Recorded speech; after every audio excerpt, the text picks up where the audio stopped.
Hello and welcome back to my channel. This is Jason Cappuccino, Sashes&Scripts, and in this episode, we will be talking about the Haute Couture Fashion Week that happened in Paris last June 24 to 27. This is the entire Haute Couture Fashion Week where a lot of designers showcased their top-notch designs when it comes to fashion. So in this episode, we will be talking about several things. We will be talking about haute couture versus what is the difference between couture shows, the differences in terms of attendances and invitations, as well as the various na mga collections that the designers showed, which one is our favorite, as well as the presence of 4 Filipina influencers in the haute couture shows in Paris. So before we begin, please do hit the like button and the subscribe button so that more and more people will be able to see our content. Okay, so first things first, June 24 to 27 was announced as the French haute couture week because of the incoming Olympics in Paris. So they moved it a little bit earlier because usually the haute couture week is around the second week, first week or second week of July. But because there is preparations that needs to be done for the Olympics, na-move siya earlier. Now, there is a common misconception between couture and haute couture. Kasi for those who are not really very well versed in the world of fashion, when you say haute couture, this is a trademark na name wherein a limited number of designers are only allowed by the French haute couture syndicate to use the trademark na haute couture na label in their mga labels for their for their clothes. So hindi lahat ng mga masons are allowed to use the haute couture na name because this is a trademark and a copyrighted na term. So for the likes of, let's say, designers like Tony Ward, they can only use the word couture because they are not yet part of the designers that is invited by the French Haute Couture Chamber Syndical to show during Paris Fashion Week. Now, of the 29 shows that is named under the French Fédération de la Haute Couture et de la Mode, there were actually a handful, maybe 5 collections that really stood out for me. So, of course, in terms of visuals, I would say Schiaparelli is there. I would say Iris van Herpen. Of course, the couture collection of Thom Browne, as well as the collections by Armani Privé, and I would say for a certain degree yung collection ni Balenciaga. And these are the 5 na designers for me that stood out.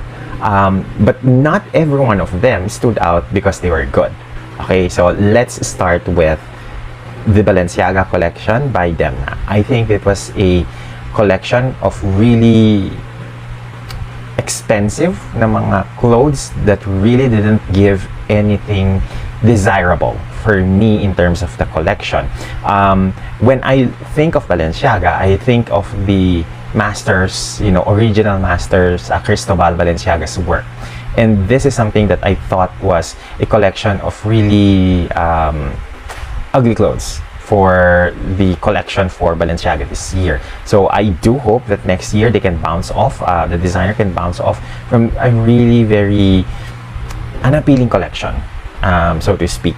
And then I would say that I'm really impressed with the collection created by Thom Browne, especially referencing with the Paris 2024 Olympics happening, especially yung he did actually 3 coats, 3 looks that replicate the silver, bronze, and gold medalist, complete with the podiums doon sa kanyang show.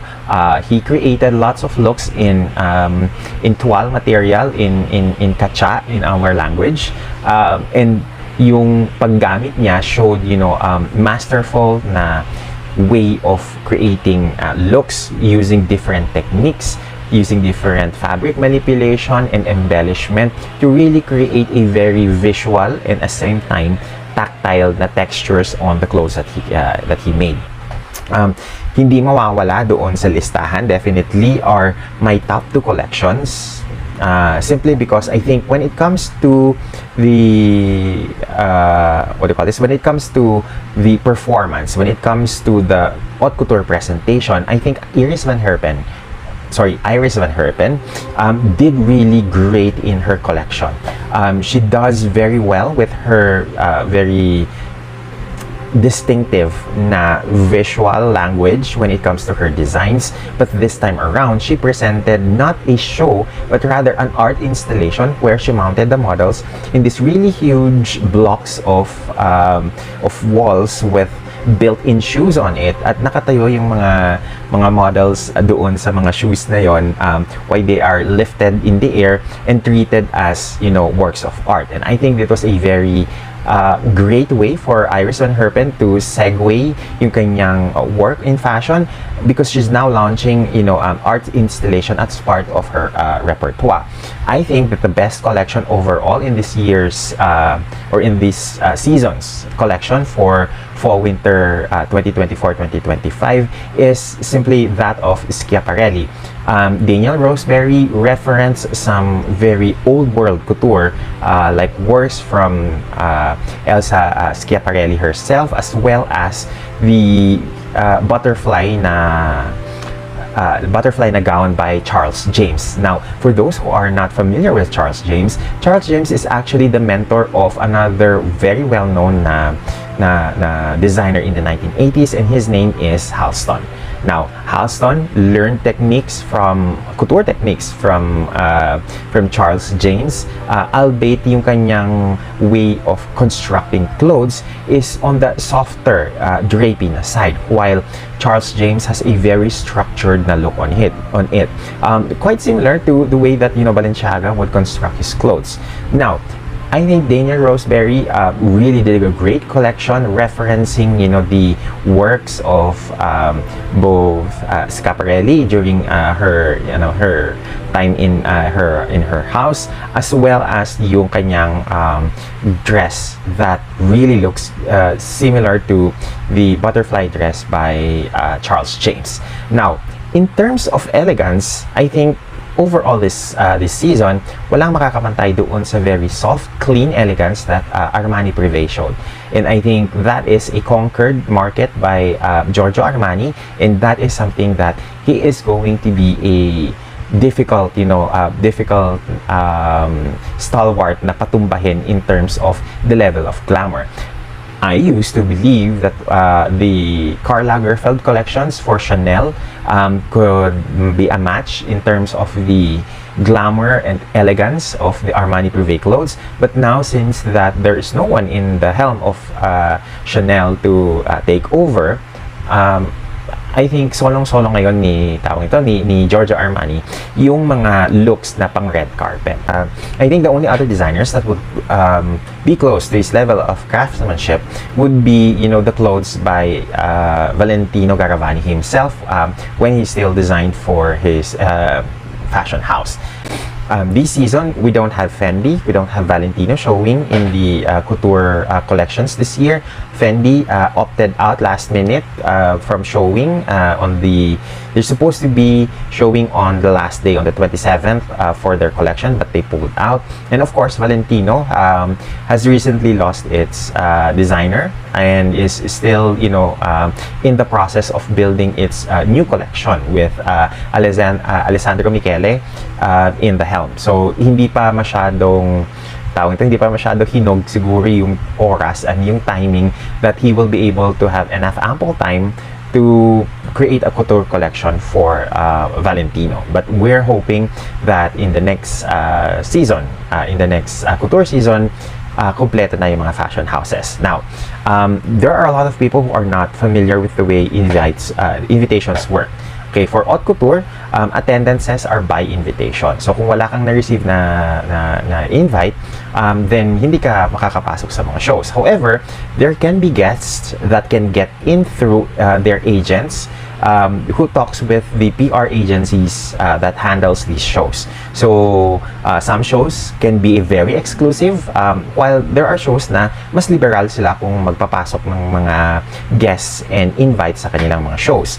For some shows that are very exclusive, like for example the one that the one for Schiaparelli, there were only around less than 150 guests, and we're quite we're quite pleased that at least one Filipina was able to get into that collection, because as I was reviewing a lot of the haute couture shows over the past several days, I think yung show ni Daniel Roseberry really showed us old world haute couture, old world glamour in terms of the clothes that he presented for that collection. Now, there is also a very well talked about the event, which was the Vogue World, which happened on the same day as the first day of the haute couture shows. It is not part of the French, French Chambre Syndicale na event list. It is a sariling initiative, kumbaga, ng Vogue magazine, and that is the reason why you would see Vogue Thailand, Vogue US,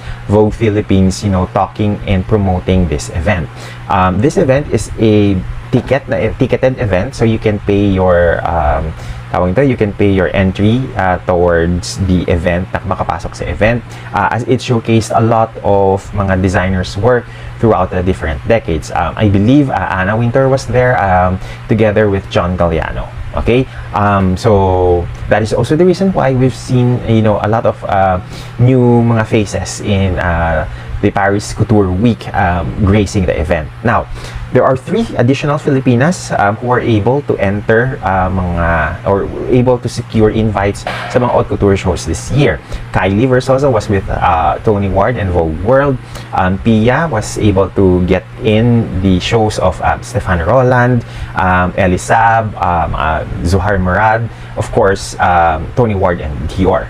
And then Zoe Santiago, who was a former Binibining Pilipinas candidate in 2023, through her agency in Paris, was able to land tickets and watch the show of Cheney Chan, Zuhar Murad, and then was able to get into the post-couture show exhibition of Schiaparelli the day after. Wala pa rin tatalo doon sa record ni Heart Evangelista, was able to get invitations for 10 out of the 29 haute couture shows this season.